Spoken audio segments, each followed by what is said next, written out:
I'm very excited to be here with all of you. Very excited to be here again. It's great to be back. I was on this stage, so to speak, 4 years ago, and I was then talking as well about the Manifesto. But a lot's happened in 4 years. So you've all grown as a community. I was very excited to see the fact that this was a sellout event. Congratulations to the organizers for that growth. It's great to see the Agile community and the technology industry in Poland thriving and in the region thriving. It's really fantastic to listen to your conversations as you're in the hall about the problems you're trying to solve on behalf of your customers and your organizations. And in these past 4 years, I also went off and took some of the topics that I covered in that old keynote, and I published a book. So that's now out there as well. Thank you to my friends who are clapping for me. Always sweet. You got to see a few friends in the audience. Thanks. And a lot's happened in the past 4 years for Agile as well. So if we go back to 2015, we were talking about scaling up team-level Agile. That was the big conversation. How do I take my team and get another team and maybe partner together to do something bigger? But we've already gotten to the point where now we're talking about driving enterprise-wide Agile. Quite a leap in 4 years. But what that's led to is a bit of a difference in how we're talking with our executives. Because 4 years ago, the conversation was, how can I get my executives to start paying attention to my Agile implementation?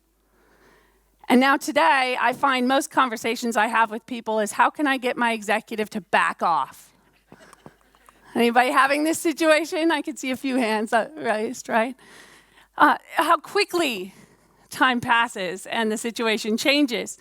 In 2015, we were talking about expanding on the basics and the first principles of Agile. And I still find that we're having conversations around aligning again. Right? If anybody's following on Twitter, there's a lot of conversation of, is that really Agile or not? And what is Agile? I find it fascinating that we're still trying to define the term all these years on.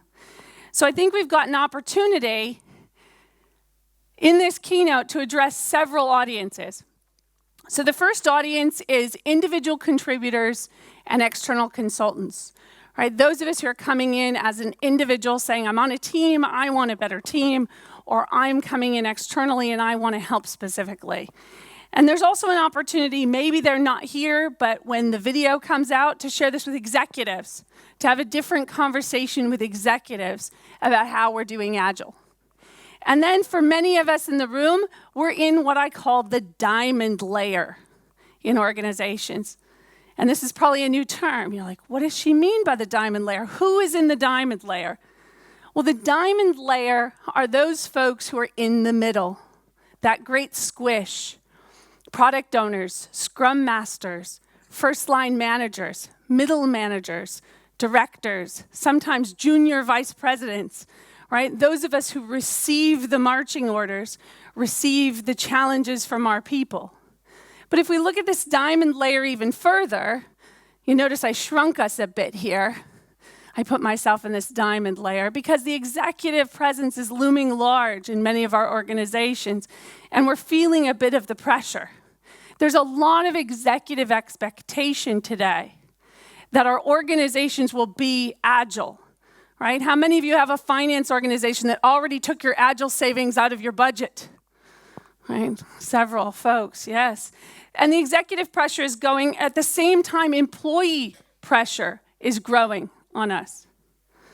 Many of you are facing developers who are coming to you and saying, until you get me this tool, I'm going to go work for a different company. Right? Retention is harder and harder, and serving their needs in this environment is tougher.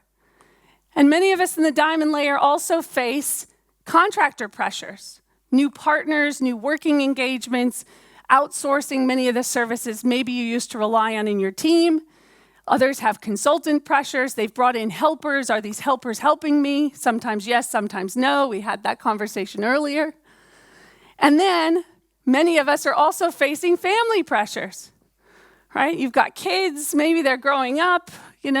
How will I pay for college? Where will they go? Where will I live? And then, my parents are getting older, and how will I ever retire, right?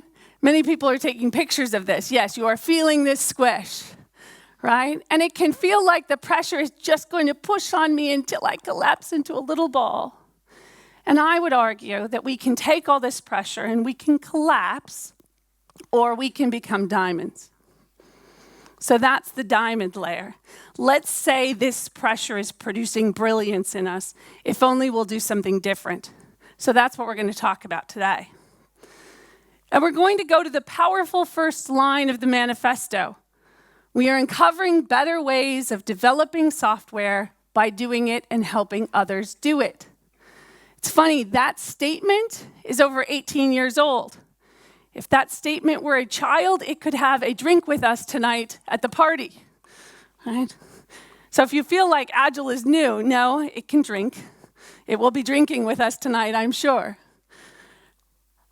But as we look at this, our goal in 2001, when the manifesto first came out, was to be Agile, right? And in 2015, our goal was to be Agile.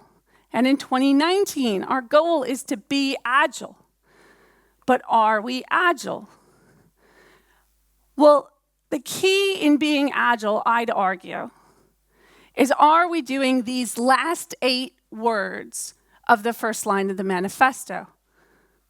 I find many people who are talking about Agile, but are they doing it and helping others do it?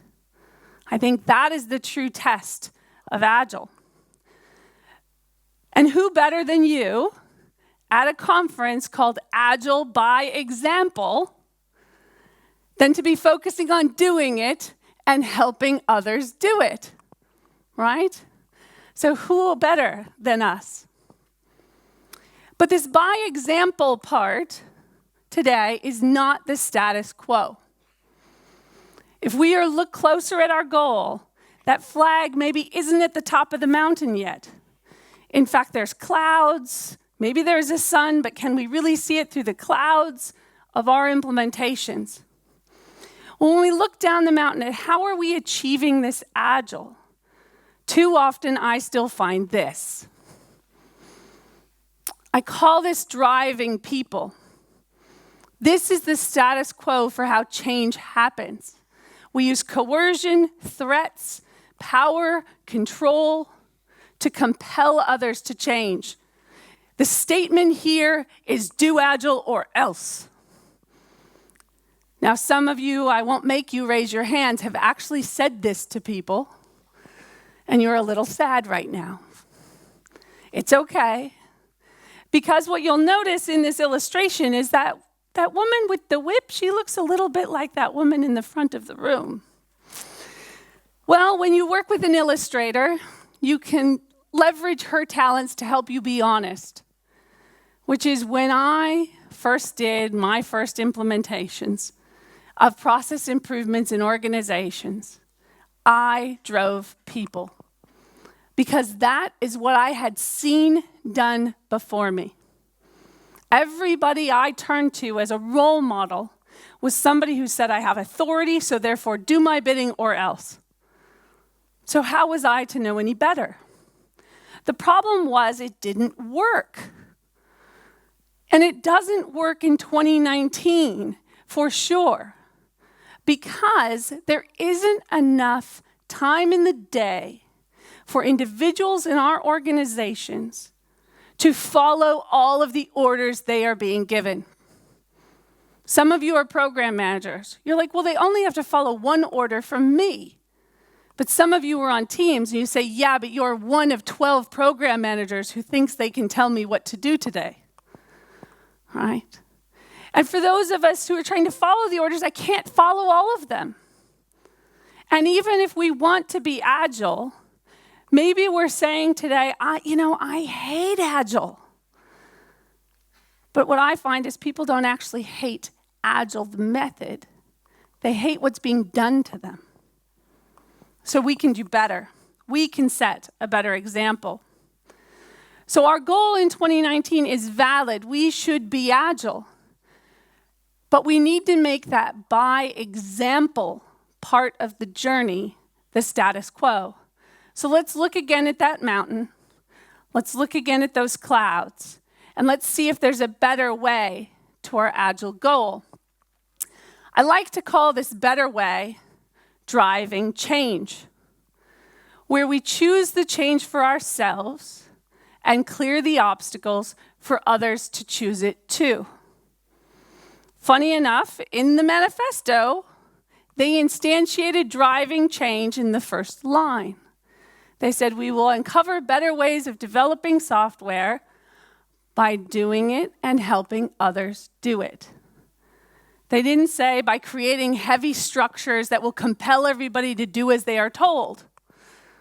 So driving change is an inheritance of the Agile movement. We just need to name it and do it. And we'll see the benefits of that.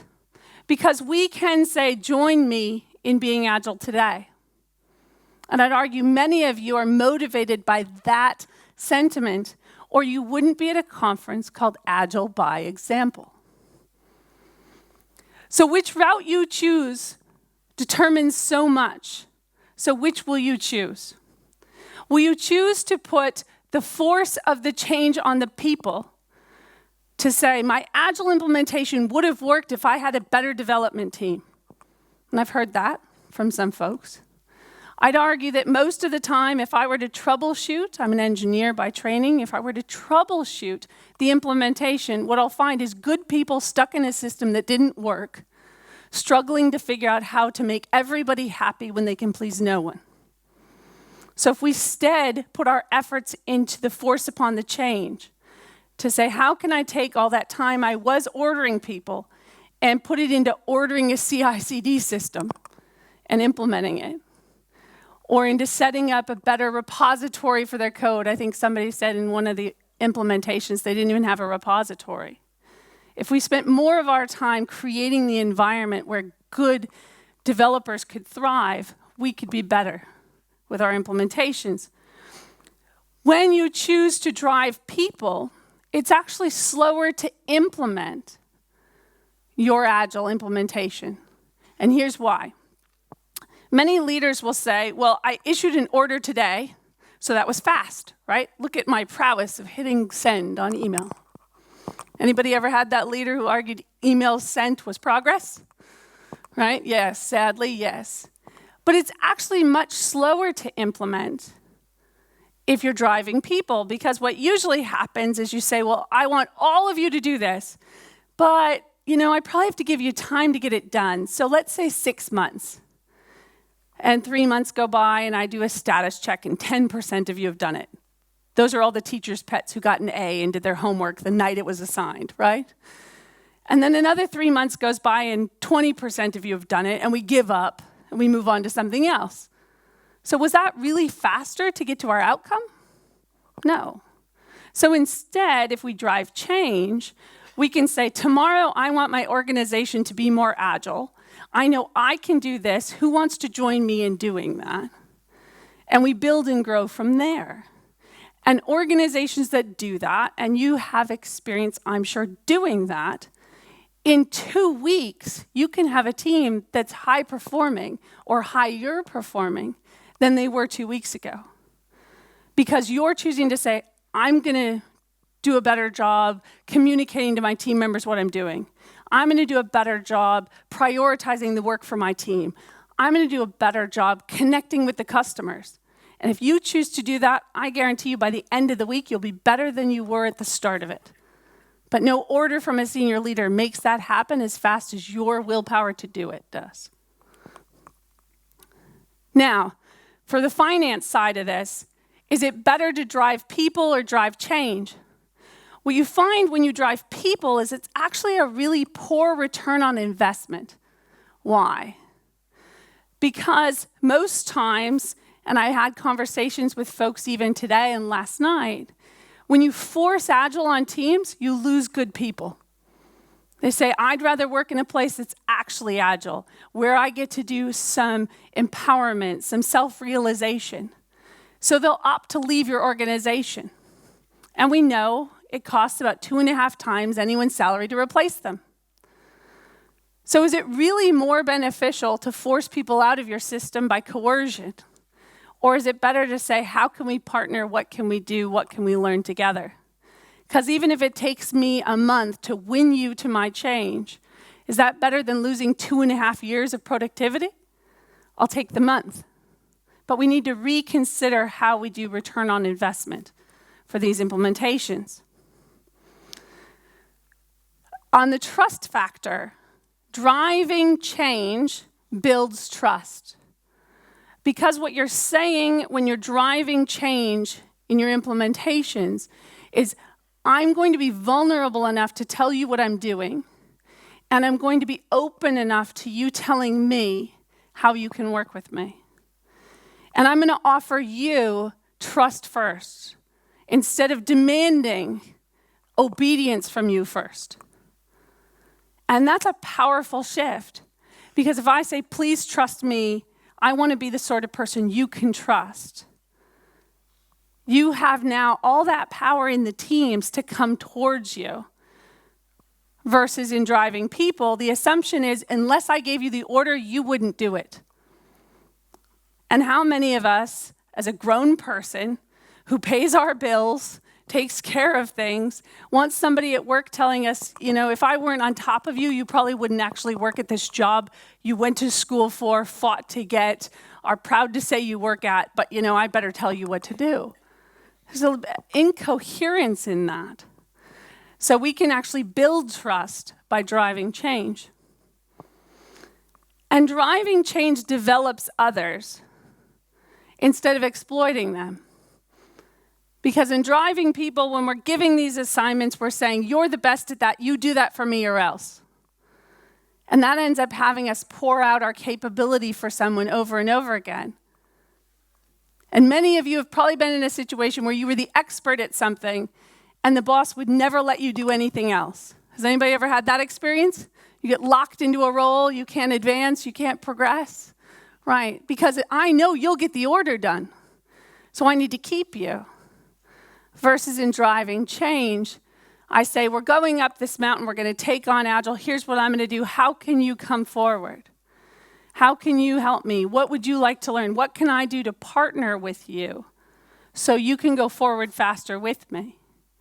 And I've seen teams go from stopped and stalled to high performing very quickly with just a switch from driving people to driving change. And chances are good, if you've been on a great Agile team you're proud of, you were driving change, not driving people.